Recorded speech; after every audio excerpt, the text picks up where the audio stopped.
कांग्रेस नेता के बयान के बाद राजनीतिक गरमाई, बांग्लादेश में हो रही हिंसा को लेकर दिया बयान। जिले में लगातार बढ़ रहा डेंगू के मरीजों का आंकड़ा, सीएमएचओ ने लोगों से की जल जमाव न होने देने की अपील। इंदौर में 100 से अधिक स्कूलों की बिल्डिंग खंडर, आईएमसी ने बताया कभी भी हो सकती है धराशायी। 2 जिलों में आपराधिक घटनाक्रम करने वाला बदमाश पुलिस की गिरफ्त में आया, वृद्ध महिला के साथ की थी चेन चपटमार की वारदात। इंदौर जिले में आगामी दिनों में बढ़ सकता है तापमान, 15 अगस्त तक होगी जिले में हल्की बारिश। फैब्रिकेशन दुकान संचालक को चाकू मारा, छीना झपटी में एक बदमाश पकड़ाया। भारत के नजदीकी देश बांग्लादेश में चल रहे अस्थिरता को लेकर भारत में भी राजनीति गरमा रही है और इसी के साथ इंदौर में कांग्रेस के वरिष्ठ नेता सज्जन सिंह वर्मा द्वारा प्रदर्शन के दौरान दिए गए बयान के बाद राजनीति गरमा रही है। तो वहीं हिंदू संगठन से जुड़े हुए संतोष शर्मा ने मीडिया से चर्चा के दौरान बयान को लेकर निंदा करते हुए कड़ी कार्रवाई की मांग की है। भारत चल रहा है, भारत का संविधान चल रहा है। सज्जन सिंह नाम रख लेने से व्यक्ति सज्जन नहीं हो जाता है। इस प्रकार के बयान देने वाला हर व्यक्ति दुर्जन है, जो सनातन के खिलाफ बोलता है, हिंदुओं के खिलाफ बोलता है। और देश में यदि इस प्रकार के हालात बिगाड़ने की बात करता है तो वो राष्ट्रद्रोही है। मैं आपके माध्यम से मांग करता हूं ऐसे व्यक्तियों पर जो इस प्रकार की बात राष्ट्र में कर रहे हैं, उन पर राष्ट्रद्रोह का मुकदमा दर्ज किया जाए। इंदौर में पिछले 48 घंटों में डेंगू के 18 मरीज मिले हैं। इनमें 8 मरीज सोमवार को और 10 मरीज मंगलवार को मिले हैं। इनका घर पर ही इलाज चल रहा है। वहीं जिन क्षेत्रों में डेंगू के मरीज मिले हैं वहां लार्वा सैंपल लेकर छिड़काव किया जा रहा है। इसके पूर्व ड्रोन कैमरे से चिन्हित लार्वा के क्षेत्रों में भी छिड़काव कराया गया।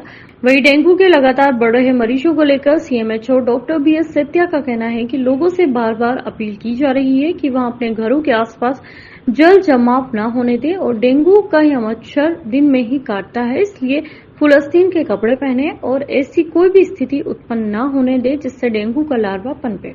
अभी बरसात का सीजन चालू हो गया और पिछले जुलाई का हमारा डेंगू माह के रूप में भी था। अभी जो केस एक्टिव केस अभी जो आए पॉजिटिव केस, वो 10 केस कल आए हमारे पॉजिटिव।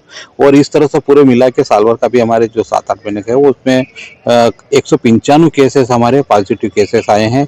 उसमें से अभी 15 केसेस हमारे एक्टिव है। 2-3 केस हमारे जो है अस्पताल में थोड़ा बुखार के साथ भर्ती है, बाकी सभी लोग घर पे ही है। तो एक्टिव केस हमारे अभी 15 ही है। प्रिकॉशनरी किस तरह के प्रिकॉशन के लिए ये है कि अभी हमको जो मच्छर है, जो हमारा डेंगू का मच्छर है, वो दिन के समय ही अक्सर काटता है। तो कोशिश करें कि हम फुल आस्तीन के कपड़े पहन लें। प्रिकॉशन हम रख लें कि जहाँ जल जमाव बरसात के दिन है और जल जमाव के भराव की स्थिति रहेंगे तो छत के ऊपर आपके पास पानी के कहीं ओवर है, टैंक वगैरह है या कहीं गमले हैं या टायर वगैरह है, पुराने मटके हैं, इनमें देखें कि पानी तो नहीं जमा हो रहा है या आपका ओवर टैंक है उसमें कहीं लार्वा तो नहीं, वो लार्वे का जरा देख लें।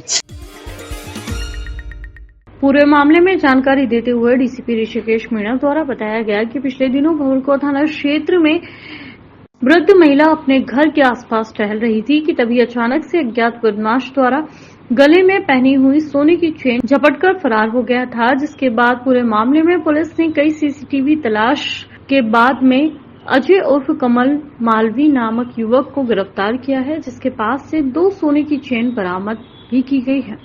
पुलिस द्वारा बताया गया कि बदमाश जेल से छूटने के बाद फिर एक बार आपराधिक घटनाओं को अंजाम देने लगा था और उस पर 18 अपराध दर्ज हैं। फिलहाल पुलिस पूरे मामले में जांच पड़ताल में जुटी हुई है और उसे अन्य आपराधिक मामलों में भी पूछताछ की जा रही है। हमें 7वें-8वें दिन जाके एक टेक्निकल एविडेंस मिला है और उस टेक्निकल एविडेंस के आधार पर हमने उसको आइडेंटिफाई किया है। जो इसमें आरोपी है, आरोपी का प्रॉपर्टी संबंधी अपराधों का एक अच्छा खासा रिकॉर्ड है। टोटल 18 अपराध हैं, जिनमें उज्जैन में भी हैं, इंदौर में भी हैं, इंदौर देहात में भी हैं और ज़्यादातर लूट और चोरी के ही मामले हैं। अभी कुछ दिन पहले ही ये जेल से छूटा था और जेल से निकलने के तुरंत बाद ही इसने ये घटना की। तो जो इसमें भी पूरा मसरूका था वो पूरा का पूरा बरामद हो गया है और जो दोनों ही प्रकरणों में जो हमारी टीम अच्छे से डेडिकेटेड होकर काम किया, सभी को इसमें 5-5 हज़ार रुपये का और 10,000 रुपये का इनाम दिया जा रहा है। इंदौर में पिछले कुछ दिनों से लगातार मौसम में परिवर्तन का दौर जारी है और इसी को लेकर मौसम विभाग के जानकार का कहना है कि आगामी दिनों में मौसम के तापमान में और भी बढ़ोतरी हो सकती है। वर्तमान में जो तापमान 29 और 30 डिग्री बना हुआ है वह आगामी दिनों में बढ़कर 30 से 31 डिग्री तक जा सकता है। वहीं 15 अगस्त तक इंदौर में लगातार हल्की बारिश भी देखने को मिलेगी। वहीं अब तक हुई वर्षा की अगर बात की जाए तो इंदौर में अब तक 18 इंच बारिश हो चुकी है, जो औसतन बारिश से कम है।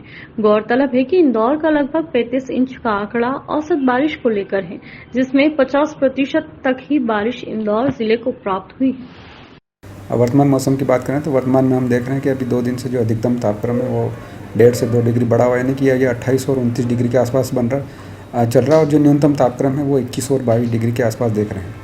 और अगर हम आने वाले दिनों की बात करें तो आने वाले दिनों में हमको हल्की से मध्यम बारिश देखने को मिलेगी और जो अधिकतम तापक्रम है इसमें फिर से 1 से 2 डिग्री बढ़ोतरी देखने को मिल सकती है। यानी कि हम ये कह सकते हैं कि आने वाले दिनों में जो अधिकतम तापक्रम है वो 30 और 31 डिग्री के आसपास देखने को मिल सकता है और जो न्यूनतम तापक्रम है वो भी 22, 22.5 और 23 के आसपास देखने को मिलेगा। और अगर हम बारिश की बात करें तो भी 15 तारीख तक हल्की से मध्यम बारिश देखने को मिलेगी और दिन में हमको 2 से 3 घंटे धूप दिखाई दे सकती है। बता दें, आईएमसी के रिकॉर्ड के अनुसार नगर निकाय के स्वामित्व वाले स्कूलों की कम से कम 65 इमारतें हैं जिन्हें खतरनाक के रूप में चिन्हित किया गया है, जबकि उनमें से लगभग 15 बहुत खराब स्थिति में है। इसी तरह डब्ल्यूसीडी और स्कूल शिक्षा विभाग ने आंगनबाड़ी स्कूलों की कम से कम 20 इमारतों को जीर्ण स्थिति में चिन्हित किया है। इन्हें या तो तत्काल नवीनीकरण की आवश्यकता है या उनके स्थान पर नया निर्माण किया जाना चाहिए। आईएमसी के अतिरिक्त आयुक्त सिद्धार्थ जैन ने कहा कि हमने अगले कुछ दिनों में स्कूलों और आवासीय इमारतों सहित संरचनाओं के नवीनीकरण, ध्वस्तीकरण के लिए एक अभियान की योजना बनाई है। दरअसल पूरे मामले में जानकारी देते हुए बताया गया कि टीकमगढ़ की रहने वाली 2 महिलाएं अपने बच्चों के साथ सराफा क्षेत्र में आई थी और उसके बाद वहां पर एक दुकान में चोरी की वारदात को अंजाम देने के बाद वहां से फरार हो गई।